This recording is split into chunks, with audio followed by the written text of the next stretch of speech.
Good afternoon. Good afternoon, Miss. Afternoon. എന്തൊക്കെയുണ്ട് വിശേഷം? കോളടിച്ചോ English class ആയിട്ട്?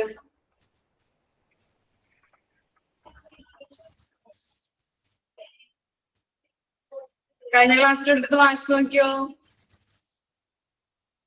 വായിച്ചു നോക്കിയിട്ടുണ്ടോ? നമ്മൾ എവിടെ വരെയാ പറഞ്ഞത്? വായിച്ചു നോക്കി.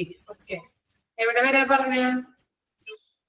മെയിൻ്റനൻസ് ഓഫ് എക്യുപ്മെന്റ്സ് എല്ലാം പറഞ്ഞു. പിന്നെ shortage of proper and sufficient മെയിൻ്റനൻസിന്റെ hospital will finally lead to, അതിന്റെ എല്ലാ പോയിന്റും പറഞ്ഞു. മെയിൻ്റനൻസ് ഇൻ ഹോസ്പിറ്റലിൽ തുടങ്ങണം.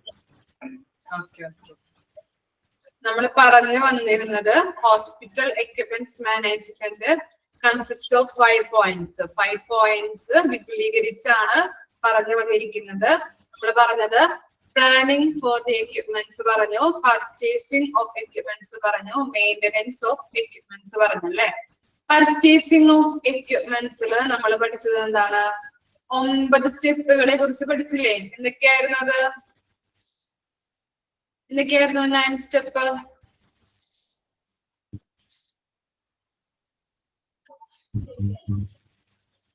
ഏതായിരുന്നു? വായിച്ചില്ലേ? പർച്ചേസിംഗ് ഓഫ് എക്യുപ്മെന്റ്സ് പറഞ്ഞിരുന്ന സ്റ്റെപ്പുകൾ ഏതൊക്കെയാണ്?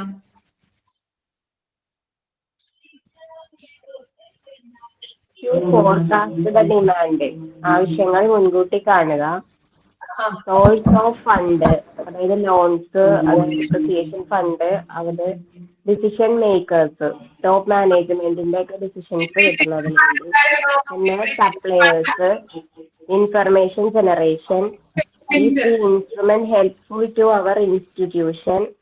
പിന്നെ comparative study, financial tools, purchase, installation.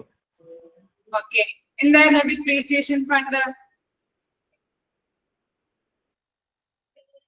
Depreciation fund എന്താ പറഞ്ഞത്? ഡിസിഷൻ മേക്കർ ആണോ? അതാണോ? സോഴ്സസ് ഓഫ് ഫണ്ട്സിൽ നമ്മൾ ലോൺസ്, ഡിപ്രീസിയേഷൻ ഫണ്ട് പറഞ്ഞില്ലേ? എന്തായിരുന്നു ഡിപ്രീസിയേഷൻ ഫണ്ട് എന്ന് പറഞ്ഞാൽ? അതായത് നമ്മുടെ നിലവിലുള്ള അസറ്റ് ഉപയോഗിക്കാൻ പറ്റാത്ത രീതിയിലാവുന്ന സമയത്ത് അതിന് മുമ്പ് നമുക്ക് പുതിയൊരു ഇത് വാങ്ങിക്കാൻ വേണ്ടിയുള്ള ഫണ്ട് നീക്കി വെക്കുന്നതിനെയാണ് ഡിപ്രിസിയേഷൻ ഫണ്ട് എന്ന് പറയുന്നത്.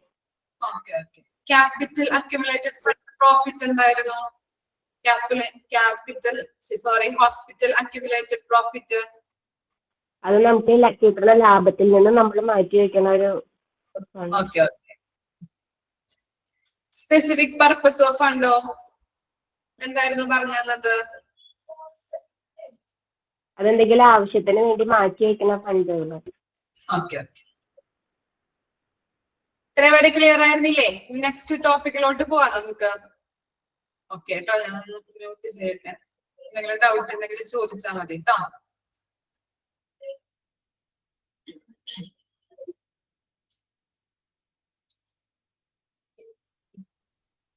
നെക്സ്റ്റ് പോയിന്റ് ആണ് മെയിൻ്റനൻസ് ഇൻ ഹോസ്പിറ്റൽ.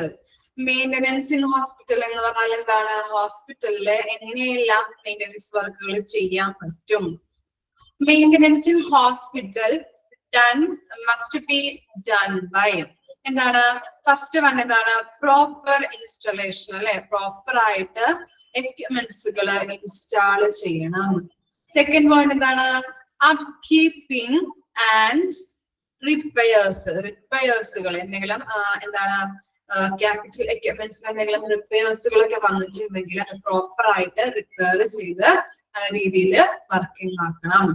ഇനി എന്താണ്? തേർഡ് പോയിന്റ് എന്താണ്? Periodic cleaning and checking on preventive maintenance അല്ലെ. നല്ല രീതിയിൽ പീരിയോഡിക് ആയിട്ട് തുടർച്ചയായിട്ട് ക്ലീൻ ചെയ്യുകയാണെങ്കിൽ നമ്മൾക്ക് ഒരു പരിധി വരെ എന്ത് പ്രിവെന്റ് ചെയ്യാൻ പറ്റും? മെയിൻ്റനൻസ് വർക്കുകളൊക്കെ ഉണ്ടാകുന്നത് തടയാനായിട്ട് പറ്റും. പ്രോപ്പർ ആയിട്ട് റെക്കോർഡ് കീപ്പിംഗ് ചെയ്യണം. അതുപോലെ എന്താണ്? പ്രൊക്യൂർമെന്റ് ഓഫ് പാർട്സ് അല്ലെ. സ്പെയർസ്. എന്താണ് സ്പെയർസ് എന്ന് പറഞ്ഞിട്ടുണ്ടെങ്കിൽ എന്താണ്?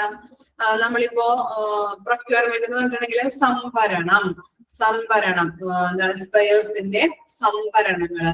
നമ്മളിപ്പോ ഒരു കടയിൽ അല്ലെങ്കിൽ എന്തെങ്കിലും സാധനങ്ങളൊക്കെ വാങ്ങിക്കാനുണ്ടെങ്കിൽ അതിന്റെ സ്പെയർസുകൾ അല്ലെ, സ്പെയർസുകൾ നമ്മൾ എന്ത് ചെയ്യണം, സംഭരിച്ച് വെക്കേണ്ടതായിട്ടുണ്ട്. ഇപ്പോ അതിനുള്ള ഇപ്പൊ നമ്മളൊരു ഫാൻ നന്നാക്കണേ, അല്ലെങ്കിൽ ഫാൻ നമ്മുടെ വീട്ടിൽ ചീത്തയായി എന്ന് പറഞ്ഞിട്ടുണ്ടെങ്കിൽ കപ്പാസിറ്റർ അങ്ങനെയുള്ള കാര്യങ്ങളൊക്കെ വാങ്ങിച്ച് അത് നല്ല രീതിയിൽ അത് ഇട്ടിട്ടുണ്ടെങ്കിൽ എന്താണ്, അത് പ്രവർത്തിക്കുമല്ലോ നല്ല രീതിയിൽ. അതുപോലെ തന്നെയാണ് ഈ ക്യാപിറ്റൽ എക്യുപ്മെന്റ്സിനും സ്പെയർസുകളൊക്കെ ഉണ്ടെങ്കിൽ അത് നമുക്ക് തന്നെ അറിയാവുന്ന രീതിയിൽ, അല്ലെങ്കിൽ അവിടുത്തെ വർക്ക് ചെയ്യുന്ന ആളുകൾക്ക് എന്താണ്, അത് നല്ല രീതിയിൽ ഘടിപ്പിക്കാനൊക്കെ അറിയാവുന്നുണ്ടെങ്കിൽ അത് സ്പെയറുകളൊക്കെ ഇതാക്കിയിട്ട് നല്ല രീതിയിൽ വർക്ക് ചെയ്യിപ്പിക്കാനുള്ള സൗകര്യവും കൂടി ഈ ക്യാപിറ്റൽ എക്യുപ്മെന്റ്സിന് ഉണ്ടെന്നാണ് പറയുന്നത്.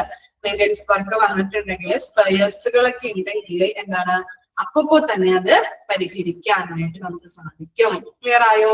ഇത്രയും കാര്യങ്ങളാണ് മെയിൻ്റെനൻസ് ഇൻ ഹോസ്പിറ്റൽസിൽ വരുന്നത്. നിങ്ങൾക്ക് അറിയാവുന്ന കാര്യങ്ങൾ തന്നെയാണ്. എന്താണ്, പ്രോപ്പർ ആയിട്ട് അത് ഇൻസ്റ്റാൾ ചെയ്യണം, നല്ല രീതിയിൽ അത് റിപ്പയറിങ് ചെയ്യണം, പിന്നെ എന്താണ്, നല്ല രീതിയിൽ പീരിയോഡിക് ആയിട്ട് ക്ലീൻ ചെയ്യുക, എക്യുപ്മെന്റ് ക്ലീൻ ചെയ്യുകയാണെങ്കിൽ ഒരു പരിധി വരെ നമുക്ക് മെയിൻ്റെനൻസ് വർക്ക് ഒന്നും ഉണ്ടാവില്ല, അത് തടയാനായിട്ട് പറ്റുമെന്നാണ് പറയുന്നത്.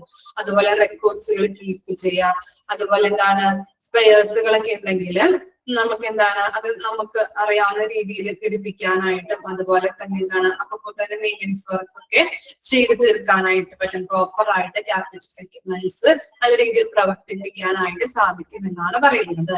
ഇനി എന്താണ്, utilization of equipment. Next step ആണ്, അല്ലെങ്കിൽ നെക്സ്റ്റ് പോയിന്റ് ആണ് യൂട്ടിലൈസേഷൻ ഓഫ് എക്യുപ്മെന്റ്. എങ്ങനെ ഉപയോഗിക്കാം എന്നുള്ളതാണ് കേട്ടോ.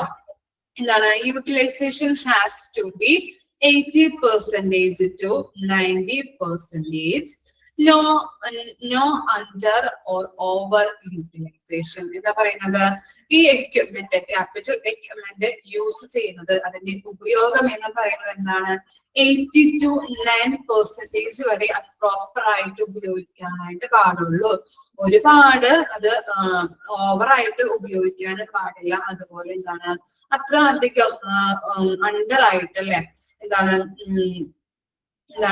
യൂസ് കുറഞ്ഞ രീതിയിൽ ഉപയോഗിക്കണം. അണ്ടറായിട്ട് ഉപയോഗിക്കാനും പാടില്ല, അതുപോലെ തന്നെ ഓവർ യൂട്ടിലൈസേഷനും ഉപയോഗിക്കാൻ പാടില്ല. ഒരു മിഡിലായിട്ട് വേണം നമ്മൾ ഓരോ എക്യുപ്മെന്റ്സും യൂസ് ചെയ്യാനായിട്ട്.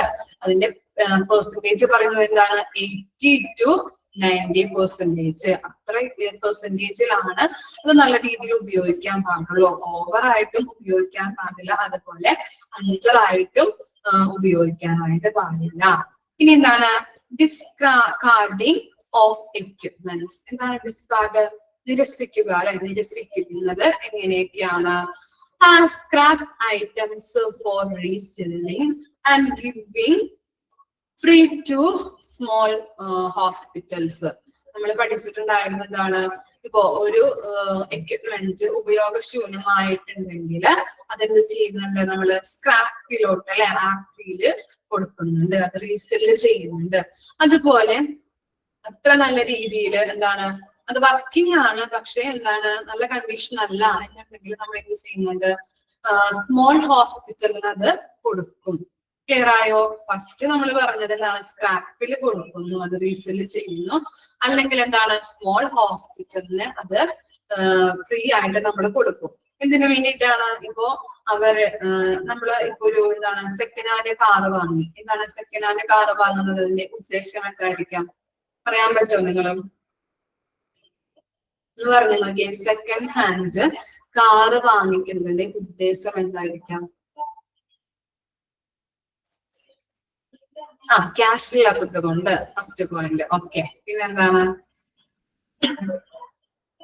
ഇനി ഒരു കാര്യം കൂടി ഉണ്ടല്ലോ,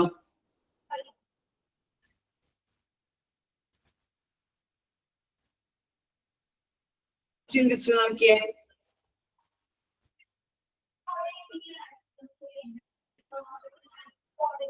നമ്മൾക്കിപ്പോ ലൈസൻസ് കിട്ടി, നമ്മൾ എന്താണ് ഒരു സെക്കൻഡ് ഹാൻഡ് കാർ എന്തിനാ വാങ്ങിക്കുന്നത്? ഡ്രൈവിംഗ് നന്നായിട്ട് പഠിക്കാൻ അല്ലെ, ഒരു എക്സ്പീരിയൻസ് കിട്ടാനായിട്ട് റോഡിലൂടെ എങ്ങനെ വാഹനം ഓടിക്കണം, ഏത് ദിശയിൽ കൂടി ഓടിക്കണം, ആരെയൊക്കെ നോക്കണം, അങ്ങനെയുള്ള കാര്യങ്ങൾ അല്ലെ ശ്രദ്ധിച്ച് അത് ഒരു എക്സ്പീരിയൻസ് ആയിട്ട് ശേഷം മാത്രമേ നമ്മൾ എന്ത് ചെയ്യുള്ളൂ, ക്യാഷ് കൊടുത്തിട്ട് പുതിയ കാർ വാങ്ങിക്കുള്ളൂ അല്ലെ. അപ്പൊ അതുപോലെ തന്നെയാണ് ഇവരും എന്ത് ചെയ്യുന്നുണ്ട്, വലിയ ഹോസ്പിറ്റലിൽ നിന്ന് സ്മോൾ ഹോസ്പിറ്റലിലേക്ക് എക്യുപ്മെന്റ്സ്, ക്യാപിറ്റൽ എക്യുപ്മെന്റ്സ് കൊടുക്കുന്നുണ്ട്. അതിന്റെ കാരണം എന്താവാം, ചിലപ്പോ എന്താണ് അവർക്ക് ക്യാഷ് ഇല്ലാത്തത് കൊണ്ടാവാം, അല്ലെങ്കിൽ എന്താണ് നല്ല രീതിയിൽ ഒരു എക്സ്പീരിയൻസ് കിട്ടാനല്ലേ, എന്താണ് അവിടുത്തെ സ്റ്റാഫുകൾക്ക് അതിന്റെ വർക്കിംഗ് കണ്ടീഷൻ എങ്ങനെയാണ്, അത് വർക്ക് ചെയ്യിപ്പിക്കുന്നത് എങ്ങനെയാണ് എന്നുള്ള കാര്യങ്ങളൊക്കെ ഒന്ന് പഠിച്ച് എക്സ്പീരിയൻസ് ആയതിനു ശേഷം അവരെന്ത് ചെയ്യുന്നുണ്ട്, വേറൊരു പുതിയ നല്ലൊരു ക്യാപിറ്റൽ എക്യുപ്മെന്റ്സ് വാങ്ങുന്നുണ്ട്. അപ്പൊ അതിന് വേണ്ടിയിട്ടാണ് ഇങ്ങനെ ഫ്രീ ആയിട്ട് സ്മോൾ ഹോസ്പിറ്റലിലോട്ട് ക്യാപിറ്റൽ എക്യുപ്മെന്റ്സ് കൊടുക്കുന്നത്. ക്ലിയർ ആയോ അത്? ഓക്കെ. അപ്പോ നമ്മൾ പറഞ്ഞ കാര്യങ്ങൾ എന്തൊക്കെയായിരുന്നു പറഞ്ഞത്? എന്തൊക്കെയാണ്? Hospital equipments management consist of 5 points ആണ് നമ്മൾ പഠിച്ചുകൊണ്ടിരിക്കുന്നത്. പ്ലാനിങ് ഫോർ ദി എക്യുപ്മെന്റ്സ് പറഞ്ഞു, പർച്ചേസിംഗ് ഓഫ് എക്യുപ്മെന്റ്സിൽ 9 സ്റ്റെപ്പുകൾ പഠിച്ചു. അതിനുശേഷം മെയിൻ്റെനൻസ് ഓഫ് എക്യുപ്മെന്റ്സ് പറഞ്ഞു. അതിനകത്തും എന്താണ് കുറച്ച് കാര്യങ്ങൾ നമ്മൾ പഠിച്ചല്ലേ മെയിൻ്റെനൻസ് ഓഫ് എക്യുപ്മെന്റ്സിലും. അത് കഴിഞ്ഞിട്ട് എന്താണ് പഠിച്ചത്, നല്ല രീതിയിൽ പ്രോപ്പർ ആയിട്ട് മെയിൻ്റെനൻസ് ചെയ്തില്ലെങ്കിൽ എന്തൊക്കെ ദോഷഫലങ്ങളാണ് ഉണ്ടാകുന്നത്, ആ കാര്യങ്ങൾ പഠിച്ചു. മെയിൻ്റെനൻസ് ഇൻ ഹോസ്പിറ്റല്, അതിനകത്ത് കുറച്ച് കാര്യങ്ങൾ ഇപ്പോ പറഞ്ഞു. ഇനി യൂട്ടിലൈസേഷൻ ഓഫ് എക്യുപ്മെന്റ്സ്, എങ്ങനെ ഏതെല്ലാം രീതിയിൽ അല്ലെങ്കിൽ എത്ര തൊട്ട് എത്ര പെർസെന്റേജ് വരെ നമുക്ക് യൂസ് ചെയ്യാം, പ്രോപ്പർ ആയിട്ട് യൂസ് ചെയ്യാം എന്നുള്ളത് പറഞ്ഞു. ഡിസ്കാർഡിംഗ് ഓഫ് എക്യുപ്മെന്റ്സ്, എങ്ങനെയൊക്കെയാണ് എക്യുപ്മെന്റ്സ് നിരസിക്കുന്നത്, ഒന്നല്ലെങ്കിൽ നമ്മൾ സ്ക്രാപ്പിന് കൊടുക്കുന്നുണ്ട്, അത് റീസെയിൽ ചെയ്യുന്നുണ്ട്, അല്ലെങ്കിൽ എന്താണ് ഫ്രീ ആയിട്ട് നമ്മൾ സ്മോൾ ഹോസ്പിറ്റലിലോട്ട് അത് കൊടുക്കുന്നു. ഓക്കെ ആണോ? അത്രയും മനസ്സിലായോ? ഇനി നോക്കിയേ, prime difference between ordinary purchase and capital എന്നാക്കണം കേട്ടോ. അവിടെ സ്പെല്ലിംഗ് മിസ്റ്റേക്ക് ഉണ്ട്, ക്യാപിറ്റൽ എന്നാക്കുക. ഓക്കെ, ക്യാപിറ്റൽ എക്യുപ്മെന്റ്സ് പർച്ചേസ് പ്രധാനമായിട്ടുള്ള ഡിഫറൻസ് ആണ്. ആരുടെ ഡിഫറൻസ് ആണ്? ഓർഡിനറി പർച്ചേസിന്റെയും ക്യാപിറ്റൽ എക്യുപ്മെന്റ്സ് പർച്ചേസിന്റെയും ഡിഫറൻസ് ആണ് കൊടുത്തിരിക്കുന്നത്. 4 തരത്തിലുള്ള ഡിഫറൻസ് ആണ് പഠിക്കാനുള്ളത്. ഓർഡിനറി എന്ന് പറഞ്ഞാൽ എന്താണ്? ഓർഡിനറി പർച്ചേസ് എന്ന് പറഞ്ഞാൽ എന്താ? എന്താ ഓർഡിനറി പർച്ചേസ്? സാധാരണയായിട്ടുള്ള പർച്ചേസ് അല്ലെ. അതുപോലെ തന്നെ ക്യാപിറ്റൽ എക്യുപ്മെന്റ്സ് അറിയാലോ. ക്യാപിറ്റൽ എക്യുപ്മെന്റ്സ് പർച്ചേസ് എന്ന് പറഞ്ഞു കഴിഞ്ഞാല് വലിയ വില കൊടുത്ത് വാങ്ങിക്കുന്ന സാധനങ്ങളാണ് ക്യാപിറ്റൽ എക്യുപ്മെന്റ്സ്. അതിന്റെ പർച്ചേസിങ്ങിനെയാണ് നമ്മൾ ക്യാപിറ്റൽ എക്യുപ്മെന്റ് പർച്ചേസ് എന്ന് പറയുന്നത്. ഇനി നോക്കിയേ, ഫസ്റ്റ് ഡിഫറൻസ് നോക്കിയേ, എക്സ്റ്റെന്റ് ഓഫ് നെഗോഷിയേഷൻ. എന്താണ് എക്സ്റ്റെന്റ്? നെഗോഷിയേഷൻ നിങ്ങൾക്ക് അറിയാലോ. എന്താണ് എക്സ്റ്റെന്റ് മീൻസ്? പരിധി അല്ലെങ്കിൽ എന്താണ്? നീട്ടുക. നീട്ടുക എന്നുള്ള മീനിങ് ആണ് ഇവിടെ. നെഗോഷിയേഷൻ എന്ന് പറഞ്ഞാൽ എന്താണ്? ചർച്ച അല്ലെ, ചർച്ച നീട്ടുക. Okay, extent of negotiation. അപ്പോ ക്യാപിറ്റൽ എക്യുപ്മെന്റ് പർച്ചേസിംഗില് നമ്മൾ പഠിച്ചിട്ടുണ്ടായിരുന്നു, ഒരു ക്യാപിറ്റൽ എക്യുപ്മെന്റ് ഒരു ഹോസ്പിറ്റലിലോട്ട് വാങ്ങിക്കുമ്പോൾ പലരുടെയും സമ്മതത്തോടു കൂടി, അവരോട് ചർച്ച നടത്തി അവരുടെ സമ്മതത്തോടു കൂടി മാത്രമേ നമ്മൾക്ക് ക്യാപിറ്റൽ എക്യുപ്മെന്റ്സ് പർച്ചേസ് ചെയ്യാനായിട്ട് പറ്റുള്ളൂ. അപ്പോ ഈ ചർച്ച, എക്സ്റ്റെന്റ് ഓഫ് നെഗോഷിയേഷൻ എന്ന് പറഞ്ഞു കഴിഞ്ഞാല് ക്യാപിറ്റൽ എക്യുപ്മെന്റ്സ് പർച്ചേസ് ചെയ്യുമ്പോൾ ആ ചർച്ചയുടെ നീളം എത്രയായിരിക്കണം? ഹൈ ആയിരിക്കണം അല്ലെ. നല്ല രീതിയിൽ മറ്റുള്ളവരോട് നമ്മൾ ആരോടൊക്കെയാണ് ചർച്ച ചെയ്യേണ്ടത് ക്യാപിറ്റൽ എക്യുപ്മെന്റ്സ് വാങ്ങിക്കുമ്പോ? ആരോടാണ്? ഡിസിഷൻ മേക്കേഴ്സ് ആരായിരുന്നു? ഓർമ്മയുണ്ടാ? വായിച്ചില്ല ആരും? പഠിച്ചിട്ടുണ്ടാ? വായിച്ചു നോക്കിയായിരുന്നോ? ആരാണ്? Top management, administrator, HOD, materials manager, finance manager, biomedical engineer. ഇവരുടെ ഒക്കെ സമ്മതത്തോടു കൂടി ഇവരൊക്കെ പറഞ്ഞാൽ മാത്രമേ നമുക്ക് വാങ്ങിക്കാനായിട്ട് പറ്റുള്ളൂ. അപ്പൊ ഇവരോടൊക്കെ ചർച്ച നടത്തുമ്പോ ഈ ചർച്ചയുടെ നീളം എന്തായിരിക്കാം അല്ലെ? ചർച്ച എന്ന് പറയുന്നത് ഹൈ ലെവലിലാണ്. അപ്പൊ ക്യാപിറ്റൽ എക്യുപ്മെന്റ്സ് വാങ്ങിക്കുമ്പോ ചർച്ച നെഗോഷിയേഷൻ അല്ലെങ്കിൽ എക്സ്റ്റെൻഡ് ഓഫ് നെഗോഷിയേഷൻ എന്ന് പറയുന്നത് ഹൈ ആണ്. സാധാരണയായിട്ടുള്ള പർച്ചേസിലാണെങ്കിലോ ലോ ആയിരിക്കും അല്ലെ? ഓക്കെ, മനസ്സിലായോ? അത് ക്യാപിറ്റൽ എക്യുപ്മെന്റ്സ് എന്ന് പറഞ്ഞിട്ടുണ്ടെങ്കിൽ വളരെ വില കൊടുത്ത് വാങ്ങിക്കുന്ന ഒരു എക്യുപ്മെന്റ് ആയതുകൊണ്ട് തന്നെ അവരോടൊക്കെ സമ്മതത്തോടു കൂടി മാത്രമേ നമ്മൾക്ക് വാങ്ങിക്കാൻ പറ്റുള്ളൂ. അപ്പൊ ഇവരുടെ ചർച്ച ഒക്കെ നടത്തിയതിനു ശേഷം മാത്രമേ വാങ്ങിക്കാൻ പറ്റുള്ളൂ. അപ്പൊ അതിന്റെ ചർച്ച എന്ന് പറയുന്നത് ഹൈ ആണ്, ഹൈ ലെവലിലായിരിക്കാം. ഇനി എന്താണ്? High decision making. ഓക്കെ, പിന്നെ എന്താണ്? ഓർഡിനറി പർച്ചേസിലാവുമ്പോ അത് ലോ ആവും. ക്ലിയർ ആയില്ലേ അത്? ഇനി എന്താണ്? Lead time requirement. എന്താണ് ലീഡ് ടൈം? ലീഡ് ടൈം എന്താ?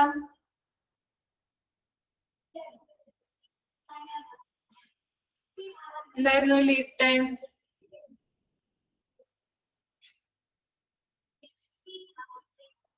മറന്നുപോയാ? ലീഡ് ടൈം എന്തായിരുന്നു?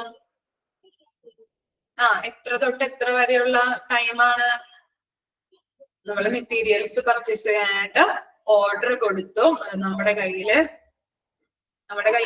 എത്തുന്നത് വരെയുള്ള ടൈം കിട്ടിയോ? മനസ്സിലായോ? അപ്പൊ lead time എങ്ങനെയായിരിക്കാം?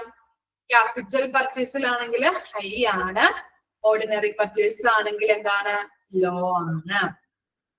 Okay, capital purchase ആണെങ്കിൽ എന്താണ് ഹൈ എന്ന് പറയുന്നതിന് കാരണം എന്താണ്? നമ്മള് ക്യാപിറ്റൽ പർച്ചേസ് എന്ന് പറഞ്ഞാല് വളരെ വില കൊടുത്ത് വാങ്ങിക്കുന്ന എക്യുപ്മെന്റ്സ് ആണ് അല്ലെ? അപ്പൊ എന്താണ് നമ്മൾ ചോദിക്കുന്ന സപ്ലൈസിനോട് ചോദിക്കുമ്പോ എന്താണ്? ചിലപ്പോ അവരുടെ കയ്യിൽ ഉണ്ടാവില്ല.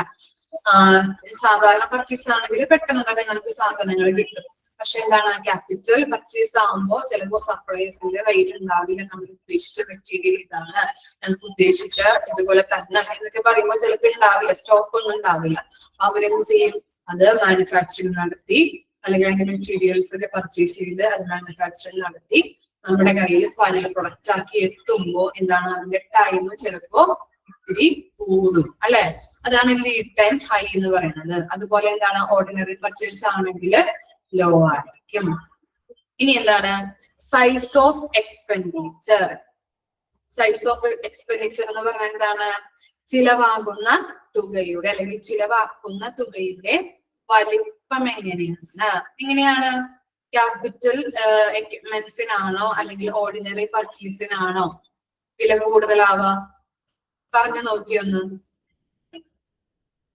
നമ്മളൊരു സാധനം പർച്ചേസ് ചെയ്യുമ്പോൾ ക്യാപിറ്റൽ എക്യുപ്മെന്റ്സ് അല്ലെ നമ്മൾ പഠിച്ചിട്ടുണ്ടായിരുന്നു. ക്യാപിറ്റൽ എക്യുപ്മെന്റ്സ് എന്ന് പറഞ്ഞാൽ എന്താണ്? ഓട്ടോക്ലേവ്സ്, സ്കാൻ ചെയ്യുന്ന മെഷീൻസ്, അങ്ങനെയുള്ള വളരെ വില കൂടിയ എക്യുപ്മെന്റ്സ് ആണ് ക്യാപിറ്റൽ എക്യുപ്മെന്റ്സ്. അപ്പൊ അതിന്റെ വില എന്തായിരിക്കാം? ഹൈ ആണ്. ഇനി എന്താണ്? അവൈലബിലിറ്റി ഓഫ് സോഴ്സ് അല്ലെ? എന്താണ്? സ്രോതസ്സിന്റെ ലഭ്യത എന്തായിരിക്കാം? ഓർഡിനറി പർച്ചേസിൽ എങ്ങനെയായിരിക്കാം ലഭ്യത? പെട്ടെന്ന് തന്നെ സാധനങ്ങൾ കിട്ടും. അതുപോലെ തന്നെ ക്യാപിറ്റൽ എക്യുപ്മെന്റ്സ് ആണെങ്കിലും ഞാൻ പറഞ്ഞു എന്താണ്?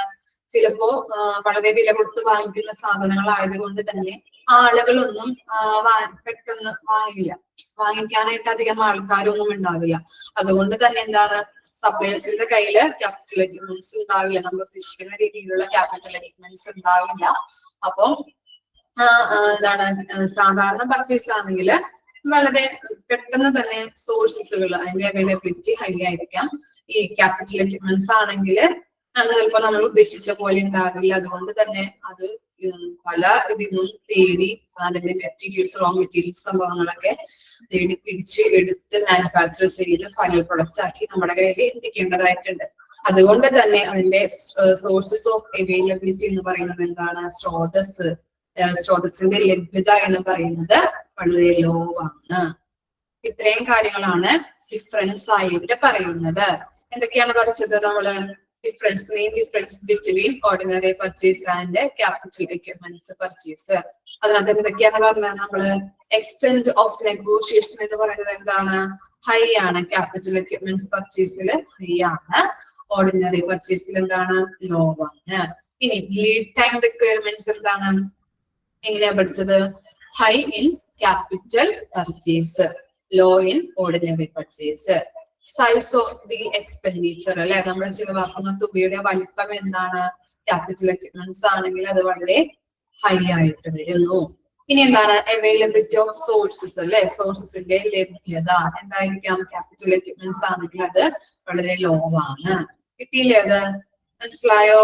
ഒന്ന് വായിച്ചു നോക്കി.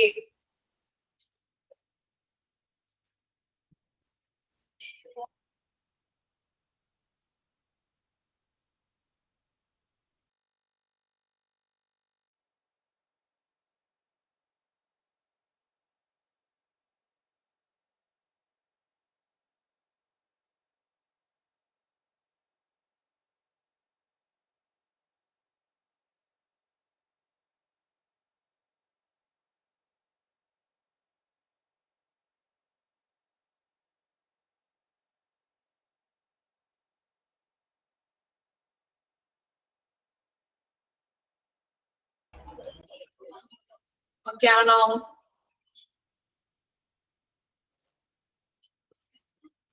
ഓക്കെ, ഇനി നോക്കിയേ, നെക്സ്റ്റ് ടോപ്പിക് നോക്കിയേ. 3 ways to obtain an item to an organization. ഒരു ഓർഗനൈസേഷനിലേക്ക് ഐറ്റംസ് വാങ്ങിക്കുന്നത് 3 വഴികളിലൂടെയാണ്. ഏതൊക്കെയാണ്? ഇപ്പോ ഇത് പറയുന്നതിന് മുൻപ് ചോദ്യം ചോദിക്കാം. ഇപ്പൊ നിങ്ങളുടെ വീട്ടില് നിങ്ങളൊരു പുതിയ സാധനം വാങ്ങുകയാണ്. അപ്പൊ നിങ്ങൾ എന്തൊക്കെ വഴികളിലൂടെ നിങ്ങൾ വാങ്ങിക്കും? പറഞ്ഞു നോക്കിയൊന്നു. നിങ്ങളുടെ വീട്ടില് ഒരു പുതിയ സാധനം വാങ്ങിക്കാൻ ഉദ്ദേശിച്ചു. നിങ്ങൾ ഏതൊക്കെ രീതിയിൽ അത് വാങ്ങാം?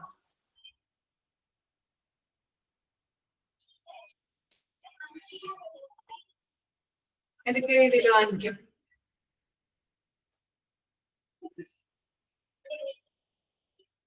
ഷോപ്പിൽ നിന്ന് പോയി നേരിട്ട് വാങ്ങിക്കും. ഓക്കെ, ഓൺലൈനിൽ വാങ്ങിക്കും. പിന്നെ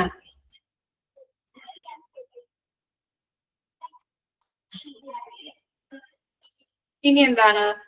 നിങ്ങളുടെ കയ്യില് കുറച്ച് ക്യാഷ് ഉള്ളൂ. അപ്പൊ നിങ്ങൾ എന്ത് ചെയ്യും? പുതിയ സാധനം വാങ്ങിക്കാനായിട്ട് ക്യാഷ് ഇല്ല, ഇൻസ്റ്റാൾമെന്റിൽ വാങ്ങിക്കും. അപ്പൊ എന്ത് ചെയ്യും?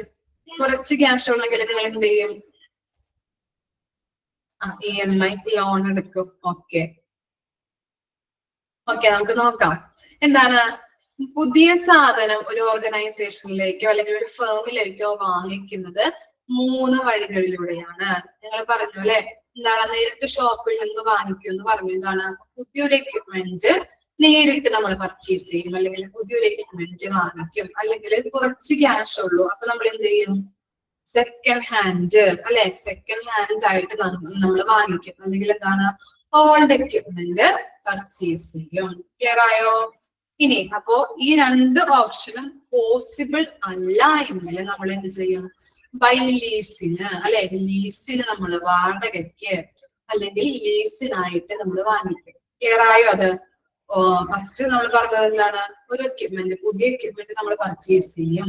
ഇനി പുതിയ എക്യുപ്മെന്റ് വാങ്ങിക്കാനായിട്ട് നമ്മുടെ കയ്യിൽ ക്യാഷ് ഇല്ല എങ്കിൽ നമ്മൾ എന്ത് ചെയ്യും? സെക്കൻഡ് ഹാൻഡ് ആയിട്ട് ഓൾഡ് എക്യുപ്മെന്റ് വാങ്ങിക്കും അല്ലെ, ഓൾഡ് പഴയ എക്യുപ്മെന്റ് വാങ്ങിക്കും. അല്ലെങ്കിൽ എന്താണ്? ഈ 2 ഓപ്ഷനും പോസിബിൾ അല്ല എങ്കിൽ നമ്മൾ എന്ത് ചെയ്യുന്നുണ്ട്? വാടകയ്ക്ക് എടുക്കുന്നുണ്ട്, അല്ലെങ്കിൽ പാട്ടത്തിന് നമ്മൾ വാങ്ങിക്കും. ക്ലിയർ ആയോ? മനസ്സിലായോ? അപ്പൊ ഫസ്റ്റ് നമ്മൾ പറഞ്ഞത് purchasing of new equipments. Second പറഞ്ഞത് എന്താണ്? Purchasing of used or old equipment. ഇനി ലാസ്റ്റ് വണ്ണാണ് ബൈ ലീസിങ്, റെന്റിന് വാടകയ്ക്ക് എടുക്കുന്നു. ക്ലിയർ ആയില്ലേ? ഇനി നോക്കിയേ, പർച്ചേസിങ് എ ന്യൂ എക്യുപ്മെന്റ്. അങ്ങനത്തെ കുറച്ച് കാര്യങ്ങൾ നോക്കാനുണ്ട് കേട്ടോ. ഒരു ഓർഗനൈസേഷനിൽ എന്താണ്? പുതിയൊരു എക്യുപ്മെന്റ് അല്ലെങ്കിൽ പുതിയൊരു മെറ്റീരിയൽ എങ്ങനെ എടുക്കാൻ പറ്റും? ഫസ്റ്റ് നോക്കിയേ, to collect the relevant data about the equipment or from the user department. User department ആരാ? എന്താ യൂസർ ഡിപ്പാർട്ട്മെന്റ് എന്ന് പറഞ്ഞു കഴിഞ്ഞാല്? യൂസർ ഡിപ്പാർട്ട്മെന്റ് നമ്മൾ പഠിച്ചിട്ടുണ്ടായിരുന്നല്ലോ മുമ്പത്തെ ക്ലാസ്സില്. കൺസ്യൂമർ ആണോ?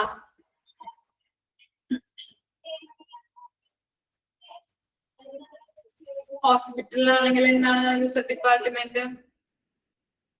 മെറ്റീരിയൽസ് ഉപയോഗിക്കുന്ന ഡിപ്പാർട്ട്മെന്റ്.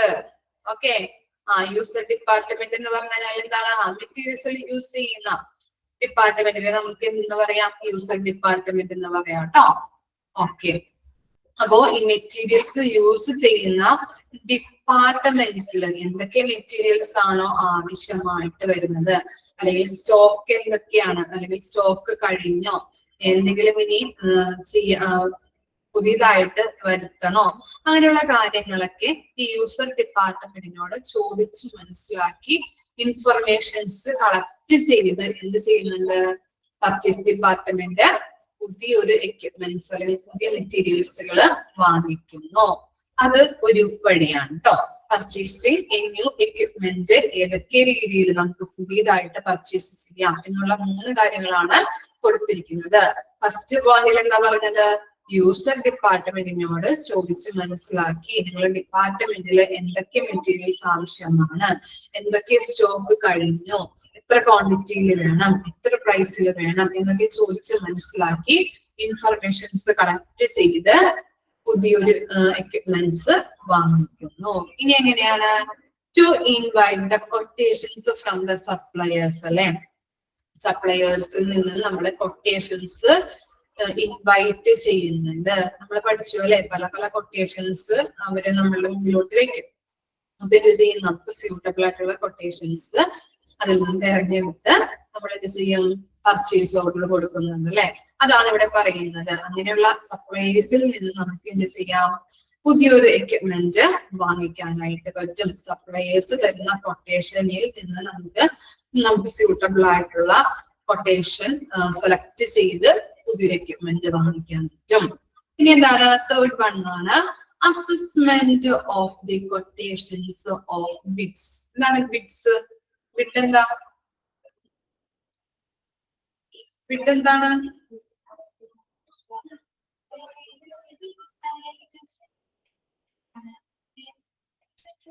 ബിഡ് എന്താ?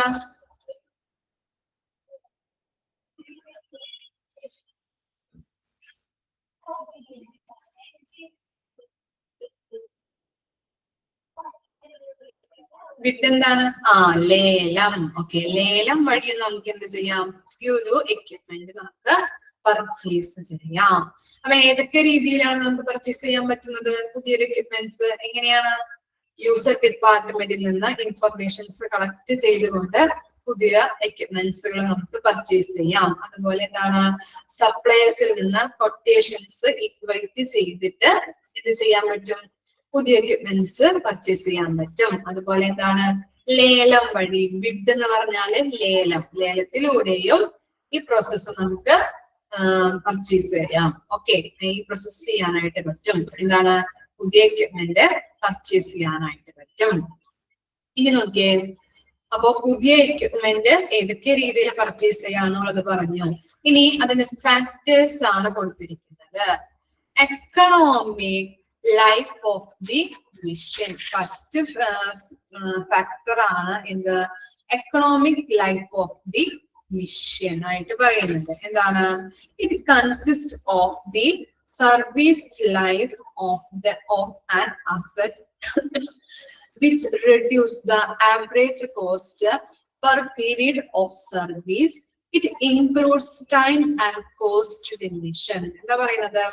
Economic life of the mission എന്ന് പറഞ്ഞു കഴിഞ്ഞാല് ഒരു മിഷൻ വാങ്ങുമ്പോൾ അതിന്റെ സർവീസ് ലൈഫ് എത്രത്തോളം ഉണ്ട്. എന്താണ്? ഒരു മിഷൻ വാങ്ങുമ്പോൾ അതിന്റെ സർവീസ് ലൈഫ് കാലാവധി എത്രത്തോളം ഉണ്ട്, അല്ലെങ്കിൽ അതെന്താണ്? കുറഞ്ഞ ചിലവിലായിരിക്കണം അത് പർച്ചേസ് ചെയ്യേണ്ടത്. അതിന്റെ ഉപയോഗവുമായിട്ട് ബന്ധപ്പെട്ട് ടൈമും കോസ്റ്റും കുറഞ്ഞിരിക്കണം. നിങ്ങൾക്ക് മനസ്സിലാവുന്ന രീതിയിൽ പറഞ്ഞു തരാം കേട്ടോ. നമ്മൾ എന്താണ് ഇപ്പൊ ഒരു എക്സാമ്പിൾ ആയിട്ട് പറയാൻ പോണേന്, നമ്മളൊരു മിഷൻ വാങ്ങിച്ചു. അപ്പോ മിഷൻ വാങ്ങിച്ചു, അത് എത്ര നാള് റിപ്പയർസും അല്ലെങ്കിൽ മെയിൻ്റനൻസും കൂടാതെ എത്ര നാള് ഉപയോഗിക്കാൻ പറ്റി എന്നുള്ളതാണ് എന്ത്? Economic life of the mission. എന്താ പറഞ്ഞത്? Economic life of the mission എന്ന് പറഞ്ഞു കഴിഞ്ഞാല് നമ്മളൊരു മിഷൻ വാങ്ങിച്ചു, അത് എത്ര നാള് റിപ്പയേഴ്സും മെയിൻ്റനൻസും കൂടാതെ ഉപയോഗിക്കാൻ പറ്റി എന്നുള്ളതാണ് economic life of the mission. കിട്ടിയോ? അത് മനസ്സിലായോ concept? Economic life of the mission എന്ന് പറഞ്ഞാല് നമ്മൾ ഒരു മിഷൻ വാങ്ങിച്ചു, ആ മിഷൻ എത്ര നാള് റിപ്പയേഴ്സും അതുപോലെ മെയിൻ്റനൻസും കൂടാതെ എത്ര നാള് നമുക്ക് യൂസ് ചെയ്യാൻ പറ്റി, അതാണ് economic life of the mission. മനസ്സിലായോ? അത് കിട്ടിയോ എല്ലാവർക്കും?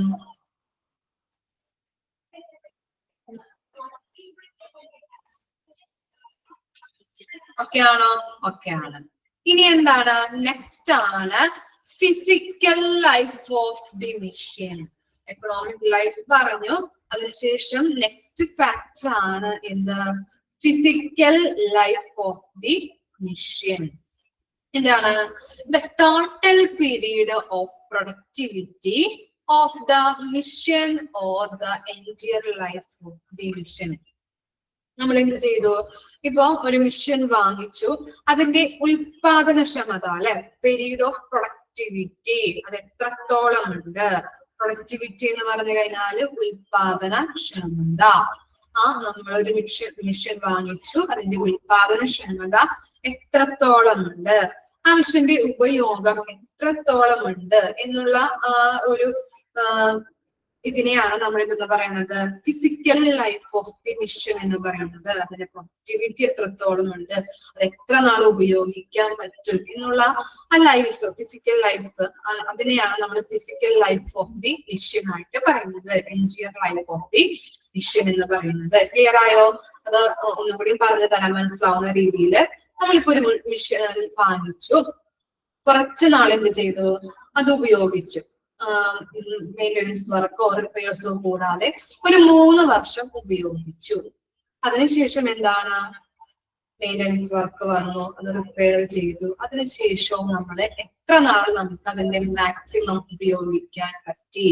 മെയിൻ്റനൻസ് വർക്കും റിപ്പയേഴ്സും കഴിഞ്ഞതിന് ശേഷം എത്ര നാള് ആ മിഷൻ നമുക്ക് മാക്സിമം ഉപയോഗിക്കാൻ സാധിച്ചു എന്നുള്ളതാണ് ഫിസിക്കൽ ലൈഫ് ഓഫ് ദി മിഷനിൽ പറയുന്നത്. ക്ലിയർ ആയോ? അപ്പോ ഒന്നും കൂടിയും economic life and physical life connect ചെയ്ത് പറഞ്ഞു തരാം. നമ്മളൊരു മിഷൻ വാങ്ങിച്ചു, അത് 3 വർഷം ഒരു മെയിൻ്റനൻസും കൂടാതെ ഉപയോഗിക്കാൻ പറ്റി. അതാണ് എന്ത്? അതിന്റെ എക്കണോമിക് ലൈഫ് എന്ന് പറയുന്നത്. ഇനി 3 വർഷത്തിന് ശേഷം അതിനെന്താണ്? റിപ്പയേഴ്സ് വന്നു, മെയിൻ്റനൻസ് വർക്ക് ഒക്കെ ചെയ്ത് കഴിഞ്ഞതിന് ശേഷം അത് ഒരു 3 വർഷവും കൂടി നല്ല രീതിയിൽ ഉപയോഗിച്ചു. അപ്പൊ അതിന്റെ ടോട്ടൽ ഫിസിക്കൽ ലൈഫ് എത്രയായിരിക്കും? പറയാൻ പറ്റോ? നമ്മളൊരു മിഷൻ വാങ്ങിച്ചു, അത് 3 വർഷം നല്ല രീതിയിൽ, വെരി ഗുഡ്, 6 years അല്ലെ? അതിന്റെ ടോട്ടൽ ഫിസിക്കൽ ലൈഫ് എന്ന് പറഞ്ഞാൽ 6 years ആണ്. നമ്മളൊരു ഒന്നുകൂടി പറഞ്ഞു തരാം കേട്ടോ, ശ്രദ്ധിച്ച് കേൾക്കാം. നമ്മളൊരു മിഷൻ വാങ്ങിച്ചു, 3 year എന്ത് ചെയ്തു? നന്നായിട്ട് ഉപയോഗിക്കാൻ പറ്റി. ഒരു മെയിൻ്റനൻസും ഒരു റിപ്പയേഴ്സും ഒന്നും ഇല്ലാതെ നന്നായിട്ട് അത് ഉപയോഗിച്ചു. ഇതാണ് economic life of the mission എന്ന് പറയുന്നത്. ഇനി 3 വർഷത്തിന് ശേഷം ചെറിയ രീതിയിൽ മെയിൻ്റനൻസ് വർക്ക് അതുപോലെ റിപ്പയേഴ്സ് ഒക്കെ വന്നു. അതിനുശേഷം റിപ്പയേഴ്സും മെയിൻ്റനൻസ് വർക്കും കഴിഞ്ഞതിന് ശേഷം നെക്സ്റ്റ് 3 year കൂടി നന്നായിട്ട് നമുക്ക് അത് യൂസ് ചെയ്ത് യൂട്ടിലൈസ് ചെയ്ത് ഉപയോഗിക്കാൻ പറ്റി. അപ്പൊ അതിന്റെ physical life of the mission അല്ലെങ്കിൽ ഫിസിക്കൽ ലൈഫ് എന്ന് പറയുന്നത് എത്രയായിരിക്കാം? 6 years ആണ്. ഓക്കെ, മനസ്സിലായോ? ഇനി എന്താണ് ടാക്സ് ലൈഫ്? എന്താണ് ടാക്സ് ലൈഫ്?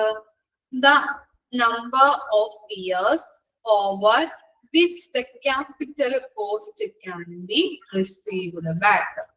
നമ്മളിപ്പോ ഒരു മിഷൻ വാങ്ങിച്ചു, അതിന് നമ്മൾ മുതൽ മുടക്കിയ തുക എത്ര ഇയേഴ്സ് കൊണ്ട് നമുക്കത് കിട്ടും എന്നുള്ളതാണ് ടാക്സ് ലൈഫ്. നമ്മളൊരു മിഷൻ വാങ്ങിച്ചു, അതിന് നമ്മള് കുറച്ച് പൈസ ചെലവാക്കിയിട്ടുണ്ടാവുമല്ലോ, ആ പൈസ എത്ര ഇയർ കൊണ്ട് നമുക്ക് കിട്ടും എന്നുള്ളതാണ് ടാക്സ് ലൈഫ്.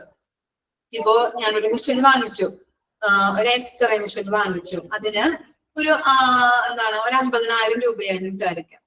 എക്സ്റേ മെഷീൻ വാങ്ങി, അതിന് 50,000 രൂപയായി. ഈ 50,000 രൂപ എനിക്ക് എത്ര ഇയേഴ്സ് കൊണ്ട് തിരിച്ചു കിട്ടും? ക്ലിയർ ആയോ? അതാണ് ടാക്സ് ലൈഫ്. മനസ്സിലായ? ടാക്സ് ലൈഫ്, ഞാനൊരു മിഷൻ വാങ്ങിച്ചു, അതിന് 50,000 രൂപയായി. ഈ 50,000 രൂപ എനിക്ക് എത്ര ഇയർ കൊണ്ട് തിരിച്ചു കിട്ടും? അതാണ് ടാക്സ് ലൈഫ്. ഇനി എന്താണ് എക്കണോമിക് ഫോർകാസ്റ്റിംഗ്? എക്കണോമിക് ഫോർകാസ്റ്റിംഗ് എന്ന് പറഞ്ഞാല് സാമ്പത്തികപരമായ പ്രവചനങ്ങൾ. ഒബ്റ്റൈനബിലിറ്റി ഓഫ് സ്പെയർസ് ഇലക്ട്രിസിറ്റി. നമ്മള് ഇപ്പൊ എന്താണ് ഒരു ഫ്രിഡ്ജ് വാങ്ങിക്കാൻ പോയി എന്ന് വിചാരിക്കാം. ഒരു പുതിയ ഫ്രിഡ്ജ് വാങ്ങാൻ പോയി, നമ്മൾ എന്ത് ചെയ്യും? ഫസ്റ്റ് എന്താ ചെയ്യാം? അതിന്റെ സ്റ്റാർ എണ്ണി നോക്കും അല്ലെ, എത്ര സ്റ്റാർ ഉണ്ട്, അതിന്റെ ഇലക്ട്രിസിറ്റി എന്ത് വരും, അതിന് എത്ര ഇലക്ട്രിസിറ്റി കൊടുക്കേണ്ടി വരും, ഇലക്ട്രിസിറ്റി ചാർജ് എത്രയാവും എന്നുള്ളതൊക്കെ നമ്മൾ എന്ത് ചെയ്യും? ഐഡന്റിഫൈ ചെയ്യും. അതുപോലെ തന്നെ ഇവ പുറത്തുനിന്ന് വല്ല ഗൾഫിൽ നിന്നൊക്കെ സാധനങ്ങൾ കൊണ്ടുവരുമ്പോ അതിന്റെ സ്പെയർസ് ഒന്നും ഇവിടെ കിട്ടില്ല, നമ്മുടെ നാട്ടിൽ കിട്ടില്ല, അത് അവിടെ നിന്ന് തന്നെ കിട്ടുണ്ടാവുള്ളൂ. അപ്പൊ അങ്ങനെയുള്ള കാര്യങ്ങളൊക്കെ നമ്മൾ എന്ത് ചെയ്യും? മുൻകൂട്ടി നോക്കും. എല്ലാ കാര്യങ്ങളും മുൻകൂട്ടി കണ്ടുകൊണ്ട് വേണം നമ്മൾ എന്ത് ചെയ്യാനായിട്ട്? ഒരു എക്യുപ്മെന്റ്, ഒരു പുതിയ എക്യുപ്മെന്റ് വാങ്ങിക്കാനായിട്ട്. ഇനി എന്താണ് potentiality in the existing system? ഒരു മിഷൻ വാങ്ങുന്നതിന്റെ ആവശ്യകത എന്താണ്? നമ്മൾ പഠിച്ചല്ലേ, എന്താണ് ഇപ്പൊ ഒരു ഹോസ്പിറ്റലില് പുതിയതായിട്ടുള്ള ക്യാപിറ്റൽ എക്യുപ്മെന്റ് വാങ്ങുന്നതിന്റെ ആവശ്യകത എന്താണ് എന്നുള്ളത് വിലയിരുത്തണം. അതുപോലെ ആവശ്യമുണ്ടോ, ആ ക്യാപിറ്റൽ എക്യുപ്മെന്റ് വാങ്ങിക്കുന്നതിന് വേണ്ടിയിട്ടുള്ള ആവശ്യം ഇപ്പോൾ ഉണ്ടോ, ഹോസ്പിറ്റലിനുണ്ടോ, അല്ലെങ്കിൽ ആ ക്യാപിറ്റൽ എക്യുപ്മെന്റ്സ് വാങ്ങിച്ചില്ലെങ്കിലും ഈ ഹോസ്പിറ്റലിലെ പ്രവർത്തനങ്ങൾ നടക്കുമോ എന്നുള്ള കാര്യങ്ങളൊക്കെ നമ്മള് വിലയിരുത്തും. അപ്പൊ അങ്ങനെയുള്ള കാര്യങ്ങളൊക്കെ നോക്കുന്നതാണ് എന്ത്? ആ മിഷൻ വാങ്ങിക്കുമ്പോൾ അതിന്റെ ആവശ്യകത ഇപ്പോഴുണ്ടോ, ആ മിഷൻ വാങ്ങുന്നതിന്റെ ആവശ്യകത ഉണ്ടോ എന്നുള്ള കാര്യങ്ങൾ വിലയിരുത്തുന്നതാണ് എന്ത്? Potentiality in the existing system. Okay. ഇനി എന്താണ് economic survey of the investment? നമ്മള് മുടക്കുന്ന മുതൽ മുടക്കിൽ സർവേ നടത്തണം. നമ്മള് കൊടുക്കുന്ന അല്ലെങ്കിൽ മുടക്കുന്ന മുതൽ മുടക്കില് സർവേ നടത്തണം. ഇപ്പോ എന്താണ് നമ്മള് സപ്ലയേഴ്സിനെ തിരഞ്ഞെടുക്കും അല്ലെ, ആ സപ്ലയർ വിശ്വസ്തനാണോ എന്നുള്ളത് നമ്മൾ ചെക്ക് ചെയ്യണം. അതുപോലെ എന്താണ് നമ്മൾ കൊടുക്കുന്ന മുതൽ മുടക്കില് അദ്ദേഹം തരുന്ന മെറ്റീരിയൽസ് നല്ല ക്വാളിറ്റിയുള്ള മെറ്റീരിയൽസ് ആയിരിക്കും നമുക്ക് കിട്ടുന്നത്. അങ്ങനെയുള്ള കാര്യങ്ങളൊക്കെ നമ്മള് വിലയിരുത്തണം. അതുപോലെ സർവേ നടത്തിയിട്ട് വേണം നമ്മൾ എന്ത് ചെയ്യാനായിട്ട്? ഒരു പ്രൊഡക്റ്റ് വാങ്ങിക്കാനായിട്ട്. ക്ലിയർ ആയോ? ഇനി എന്താണ് ലാസ്റ്റ് വൺ ആണ് എന്ത്? Cost consideration, initial cost or purchase cost, installation cost, break down cost. എന്താ പറയുന്നത്? നമ്മളൊരു സാധനം പർച്ചേസ് ചെയ്തു, ഒരു കമ്പ്യൂട്ടർ നമ്മൾ വാങ്ങിച്ചു. അപ്പൊ വാങ്ങിക്കാനായിട്ട് നമ്മൾ റെഡി ക്യാഷ് കൊടുത്തിട്ട് സാധനം വാങ്ങിച്ചു. ഇനി അത് നമ്മളെ വീട്ടിൽ കൊണ്ടുവന്നിട്ട് എന്ത് ചെയ്യണം? ഇൻസ്റ്റാൾ ചെയ്യണം അല്ലെ, ഇൻസ്റ്റാൾ ചെയ്യണം. അതുപോലെ തന്നെ അതിനുള്ള സോഫ്റ്റ്വെയർ കാര്യങ്ങളൊക്കെ നമ്മൾ എന്ത് ചെയ്യണം? അതിനകത്ത് ഇൻസ്റ്റാൾ ചെയ്യണം. അപ്പൊ അതിന് വേറൊരാള് വന്നിട്ട് എന്ത് ചെയ്യും? എല്ലാ കാര്യങ്ങളും ഇൻസ്റ്റാളേഷനും എല്ലാ കാര്യങ്ങളൊക്കെ ചെയ്തു തരും. എന്ത് ചെയ്യും? അയാൾക്ക് നമ്മൾ പൈസ കൊടുക്കണ്ടേ? അതാണ് ഇൻസ്റ്റലേഷൻ കോസ്റ്റ് ആയിട്ട് വരുന്നത്. പർച്ചേസിംഗ് കോസ്റ്റ് മനസ്സിലായില്ലേ? നമ്മള് കടയിൽ നിന്ന് സാധനം വാങ്ങിച്ചു, കടയുടെ ഓണർക്ക് എന്ത് കൊടുത്തു? ക്യാഷ് കൊടുത്തു. അതാണ് പർച്ചേസ് കോസ്റ്റ് ആയിട്ട് പറയുന്നത്. ഇൻസ്റ്റലേഷൻ കോസ്റ്റ് എന്ന് പറഞ്ഞാൽ എന്താണ്? വീട്ടിൽ കൊണ്ടുവന്ന് അത് ഇൻസ്റ്റാൾ ചെയ്തു. അപ്പോ അദ്ദേഹത്തിന് അവിടെ വന്ന് വർക്ക് ചെയ്യുന്ന ആൾക്ക് എന്ത് കൊടുക്കണം? നമ്മൾ ക്യാഷ് കൊടുക്കണം. അതാണ് ഇൻസ്റ്റലേഷൻ കോസ്റ്റ് ആയിട്ട് പറയുന്നത്. ഇനി എന്താണ്? ബ്രേക്ക് ഡൗൺ അല്ലെ, ഇത് ബ്രേക്ക് ഡൗൺ ആയി, ഉപയോഗശൂന്യമായി, അത് നന്നാക്കണമെങ്കിൽ എന്താണ്? അതിനും സെപ്പറേറ്റ് ആയിട്ട് അവിടെ വരുന്ന ആളുകൾക്ക് നമുക്ക് എന്ത് കൊടുക്കണം? ക്യാഷ് കൊടുക്കണം. അതാണ് ബ്രേക്ക് ഡൗൺ കോസ്റ്റ്. അപ്പോൾ ഈ മൂന്ന് കോസ്റ്റുകളും, പർച്ചേസ് കോസ്റ്റും ഇൻസ്റ്റലേഷൻ കോസ്റ്റും ബ്രേക്ക് ഡൗൺ കോസ്റ്റും, ഈ മൂന്ന് കാര്യങ്ങളും പരിഗണിച്ചു കൊണ്ട് വേണം നമ്മളൊരു പുതിയ ക്യാപിറ്റൽ എക്യുപ്മെന്റ് വാങ്ങിക്കാനായിട്ട്. ഏത് മൂന്ന് കാര്യങ്ങളാണ്? പർച്ചേസ് കോസ്റ്റ് ഉണ്ട്, ഇൻസ്റ്റലേഷൻ കോസ്റ്റ് ഉണ്ട്, ബ്രേക്ക് ഡൗൺ കോസ്റ്റ് ഉണ്ട്. ഈ മൂന്ന് കാര്യങ്ങളും നമ്മൾ പരിഗണിച്ചുകൊണ്ട് വേണം ക്യാപിറ്റൽ എക്യുപ്മെന്റ് വാങ്ങിക്കാനായിട്ട്. ക്ലിയർ ആയോ? അപ്പൊ ഇത്രയുമാണ് എന്ത് പർച്ചേസ് ഓഫ് ന്യൂ എക്യുപ്മെന്റിന്റെ ഫാക്ടേഴ്സ് ആയിട്ട് പറയുന്നത്. എന്തൊക്കെയാണ് നമ്മൾ പഠിച്ചത്? Economic life of the mission അല്ലെ, നമ്മളൊരു മിഷൻ വാങ്ങിച്ചു, അതിന് മെയിൻ്റെനൻസ് വർക്കോ റിപ്പയർസോ ഒന്നും ഇല്ലാതെ എത്ര നാളത് വർക്ക് ചെയ്യും എന്നുള്ളതാണ് ഇത് എക്കണോമിക് ലൈഫ് ഓഫ് ദി മിഷനിൽ പറയുന്നത്. അതുപോലെ അതിന്റെ physical life of the machine എന്താണ് പറഞ്ഞത്? റിപ്പയർസും മെയിൻ്റെനൻസ് വർക്കും കഴിഞ്ഞു അത് എത്ര നാള് മാക്സിമം യൂട്ടിലൈസ് ചെയ്യാൻ പറ്റും, ഉപയോഗിക്കാൻ പറ്റും എന്നുള്ളതാണ് ഫിസിക്കൽ ലൈഫിൽ പറയുന്നത്. ടാക്സ് ലൈഫ് എന്താണ്? ടാക്സ് ലൈഫ് നമ്മളൊരു മിഷൻ വാങ്ങിച്ചു, അതിന് മുടക്കിയ മുതക്ക് നമ്മൾ എത്ര ഇയർ കൊണ്ട് തിരിച്ചു കിട്ടും നമുക്ക് എന്നുള്ളതാണ് ടാക്സ് ലൈഫ്. ഇനി എന്താണ്? എക്കണോമിക് ഫോർകാസ്റ്റിംഗ് അല്ലെ, എന്താണ്? സാമ്പത്തികപരമായിട്ടുള്ള പ്രവചനങ്ങള് നമ്മള് നോക്കണം. അതുപോലെ തന്നെ എന്താണ്? Potentiality in the existing system, ആവശ്യം വാങ്ങിക്കുന്നതിന്റെ ആവശ്യകത എന്താണെന്നുള്ളത് നമ്മൾ വിലയിരുത്തേണ്ടതുണ്ട്. അതുപോലെ എക്കണോമിക് സർവേ ഓഫ് ഇൻവെസ്റ്റ്മെന്റ്, നമ്മൾ ഒരു കാര്യം ഒരു എക്യുപ്മെന്റ് വാങ്ങിക്കുമ്പോൾ നമ്മൾ എക്കണോമിക് സർവേ നടത്തിയിട്ട് വേണം നമ്മൾ അത് വാങ്ങിക്കാനായിട്ട്. എന്താണ് അത്? എങ്ങനെയൊക്കെ സർവേ നടത്താം? നമ്മൾക്ക് സപ്ലയറിനെ വിശ്വസിക്കാൻ പറ്റുമോ? അയാള് എന്താണ് നമ്മൾ ഉദ്ദേശിച്ച രീതിയിൽ ക്വാളിറ്റിയിൽ നമുക്ക് പ്രൊഡക്റ്റ് തരുമോ? അങ്ങനെയുള്ള കാര്യങ്ങളൊക്കെ സർവേ നടത്തേണ്ടതുണ്ട്. അതുപോലെ എന്താണ്?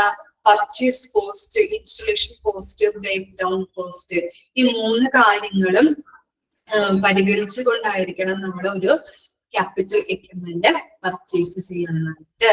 ക്ലിയർ ആയ?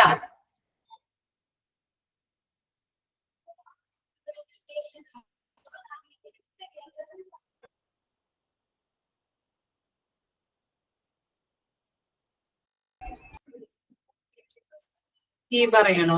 എന്താണ്? ഈ മിഷൻ വാങ്ങിക്കുന്നതിന്റെ ആവശ്യകത നമ്മൾ വിലയിരുത്തണം. നമ്മൾ എന്താണ് ഇപ്പൊ ഞാൻ പറഞ്ഞു, ഹോസ്പിറ്റലില് ക്യാപിറ്റൽ എക്യുപ്മെന്റ്സ് വാങ്ങിക്കുന്നതിന്റെ ആവശ്യകത ഉണ്ടോ? ക്യാപിറ്റൽ എക്യുപ്മെന്റ് ഇല്ലാതെ നമുക്ക് ഹോസ്പിറ്റലിലെ പ്രവർത്തനങ്ങൾ മുന്നോട്ട് കൊണ്ടുപോകാൻ പറ്റുമോ? അങ്ങനെയുള്ള കാര്യങ്ങളൊക്കെ നമ്മൾ വിലയിരുത്തിക്കൊണ്ട് വേണം ഹോസ്പിറ്റലിലായാലും അല്ലെങ്കിൽ ഒരു ഓർഗനൈസേഷനിലായാലും പുതിയതായിട്ടുള്ള ക്യാപിറ്റൽ എക്യുപ്മെന്റ് വാങ്ങിക്കാനായിട്ട്. കിട്ടിയോ? മനസ്സിലായോ?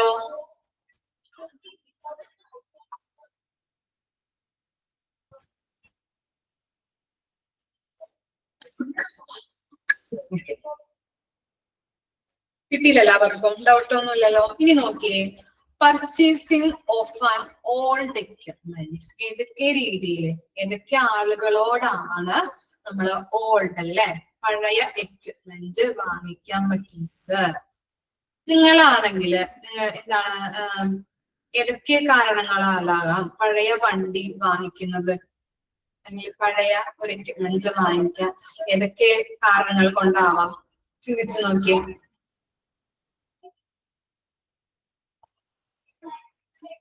പഴയ വണ്ടി വാങ്ങിക്കുന്നതിന്റെ കാരണങ്ങള്. ഓക്കെ, ക്യാഷ് ഇല്ലാത്തത് കൊണ്ട്. Okay, very good. എക്സ്പീരിയൻസ് ഉണ്ടാവാൻ. കറക്റ്റ് ആണ് കേട്ടോ, നിങ്ങൾ പറഞ്ഞ കാര്യങ്ങൾ തന്നെയാണ് ഇതിലും പറയുന്നത്. ഓക്കെ, പഴയ വാഹനം അല്ലെങ്കിൽ പഴയ ഒരു എക്യുപ്മെന്റ് വാങ്ങുന്നതിന്റെ കാരണങ്ങളാണ് ഫസ്റ്റ് പോയിന്റിൽ കൊടുത്തിരിക്കുന്നത്. Okay, done owing to shortage of money or to use the equipment is as an experiment. എന്താ പറയുന്നത്? നമ്മള് ഒന്നല്ലെങ്കിൽ എന്താവാം, ഷോർട്ടേജ് ഓഫ് മണി അല്ലെ, മണിയുടെ കുറവ് മൂലമാവാം നമ്മള് ഓൾഡ് എക്യുപ്മെന്റ് വാങ്ങുന്നത്. അല്ലെങ്കിൽ എങ്ങനെയാവാം, നമ്മളിപ്പോ ഞാൻ പറഞ്ഞു സെക്കൻഡ് ഹാൻഡ് കാറൊക്കെ വാങ്ങുന്നത് എന്തിനാവാം? എക്സ്പീരിയൻസ് കിട്ടാൻ അല്ലെ. നമുക്കിപ്പോ ലൈസൻസ് എടുത്തു, നമ്മൾ സെക്കൻഡ് ഹാൻഡ് കാർ വാങ്ങിച്ചു. ഇതിനു വേണ്ടിയിട്ടാണ് ഒരു എക്സ്പീരിയൻസ് കിട്ടി, അതൊന്ന് ഓടിച്ച് പഠിച്ച് അതിന്റെ കാര്യങ്ങളൊക്കെ അറിഞ്ഞതിന് ശേഷം മാത്രമേ നമ്മൾ പുതിയ കാർ വാങ്ങിക്കുള്ളൂ അല്ലെ. അതാണ് ഇവിടെ പറയുന്നത്. ഒന്നല്ലെങ്കിൽ എക്സ്പീരിയൻസ് കിട്ടാനാവാം, അല്ലെങ്കിൽ എന്താണ് കുറച്ച് മണി ഉള്ളത് കൊണ്ടാവാം ഓൾഡ് എക്യുപ്മെന്റ് വാങ്ങിക്കുന്നത്. ക്ലിയർ ആയോ? ഇനി എന്താണ്, 4 സോഴ്സിലൂടെ നമുക്ക് ഓൾഡ് എക്യുപ്മെന്റ് വാങ്ങിക്കാനായിട്ട് പറ്റും. ഏതൊക്കെയാണ്? 4 main source for purchasing an old equipment. എന്താണ്? ഫസ്റ്റ് വൺ നോക്കിയേ, directly buying from the owner അല്ലെ, ഓണറിന്റെ കയ്യിൽ നിന്ന് നേരിട്ട് നമുക്ക് വാങ്ങിക്കാൻ പറ്റും. ഇനി സെക്കൻഡ് നോക്കിയേ, used or old equipment dealers അല്ലെ, ഓൾഡ് എക്യുപ്മെന്റ് ഡീലേഴ്സിന്റെ കയ്യിൽ നിന്ന് നമ്മൾക്ക് സാധനം വാങ്ങിക്കാൻ പറ്റും. അതുമല്ലെങ്കിൽ എങ്ങനെയാണ്, ബ്രോക്കേഴ്സിന്റെ കയ്യിൽ നിന്ന് വാങ്ങിക്കാം, അല്ലെങ്കിൽ എങ്ങനെയാണ്, ഓപ്ഷനേഴ്സിന്റെ കയ്യിൽ നിന്ന് ലേലം വഴി നമുക്ക് ഓൾഡ് എക്യുപ്മെന്റ് വാങ്ങിക്കാൻ പറ്റും. അപ്പൊ 4 രീതിയിലാണ് ഓൾഡ് എക്യുപ്മെന്റ് വാങ്ങിക്കാൻ പറ്റുന്നത്. ഫസ്റ്റ് വൺ എന്താണ്, directly buy from the owner, നേരിട്ട് ഓണറിന്റെ കയ്യിൽ നിന്ന് വാങ്ങിക്കാം. അല്ലെങ്കിൽ എങ്ങനെ, ഓൾഡ് എക്യുപ്മെന്റ് ഡീലേഴ്സിന്റെ കയ്യിൽ നിന്ന് വാങ്ങിക്കാം, ബ്രോക്കേഴ്സിന്റെ കയ്യിൽ നിന്ന് വാങ്ങിക്കാം. അതും അല്ലെങ്കിൽ എങ്ങനെയാണ്, ലേലത്തിന്റെ ഓപ്ഷനേഴ്സിന്റെ കയ്യിൽ നിന്ന് നമുക്ക് ഓൾഡ് എക്യുപ്മെന്റ് വാങ്ങിക്കാൻ പറ്റും. ഇനി ഫസ്റ്റ് വൺ നോക്കിക്കോളൂ, directly buy from the owner. Advantages is that we can see the working of the particular equipment and also about the details of past usage of the concerned equipment. എന്താ പറയുന്നത്, നമുക്ക് നേരിട്ട് ഓണറിന്റെ കയ്യിൽ നിന്ന് വാങ്ങിക്കുമ്പോൾ ധാരാളം അഡ്വാൻറ്റേജസ് ഉണ്ട് അല്ലെ. എന്തൊക്കെയാണ്, അതിന്റെ വർക്കിംഗ് കണ്ടീഷൻ നമുക്ക് നോക്കി കാണാൻ പറ്റും, ഡയറക്റ്റ്ലി നമുക്ക് നോക്കി കാണാൻ പറ്റും. അതുപോലെ ആ എക്യുപ്മെന്റിനെ കുറിച്ചുള്ള കൺസേൺഡ് എക്യുപ്മെന്റ്, നമ്മൾ വാങ്ങിക്കുന്ന എക്യുപ്മെന്റ് ഏതാണോ ആ എക്യുപ്മെന്റിനെ കുറിച്ചുള്ള എല്ലാ ഡീറ്റെയിൽസും അറിയാൻ പറ്റും. ഇപ്പൊ നമ്മളൊരു കാറാണ് വാങ്ങിക്കുന്നതെന്ന് വിചാരിക്കുക, സെക്കൻഡ് ഹാൻഡ് കാർ വാങ്ങിച്ചു. അപ്പൊ എന്താണ്, അവിടെ പോയിട്ട് എന്താണ് ഓണറിന്റെ വീട്ടിൽ പോയി ആ കാറ് നോക്കി അതിന്റെ വർക്കിംഗ് കണ്ടീഷൻ എങ്ങനെയാണ് അതൊന്ന് ഓടിച്ചു നോക്കാൻ പറ്റും. അതുപോലെ എന്താണ്, എത്ര മീറ്റേഴ്സ് അത് ഓടിയിട്ടുണ്ട്, അല്ലെങ്കിൽ എന്തെങ്കിലും ഓടിച്ചു നോക്കുമ്പോൾ എന്തെങ്കിലും റിപ്പയേഴ്സ് വേണോ അല്ലെങ്കിൽ മെയിൻ്റെനൻസ് വർക്ക് വേണോ എന്നുള്ളത് നമുക്ക് അറിയാൻ പറ്റും. അത് മൈലേജ് അറിയാൻ പറ്റും. അതുപോലെ എന്താണ്, എന്തെങ്കിലും ഫൈൻ എന്തെങ്കിലും കിട്ടിയിട്ടുണ്ടെങ്കിൽ നമുക്ക് അതും ഐഡന്റിഫൈ ചെയ്യാൻ പറ്റും.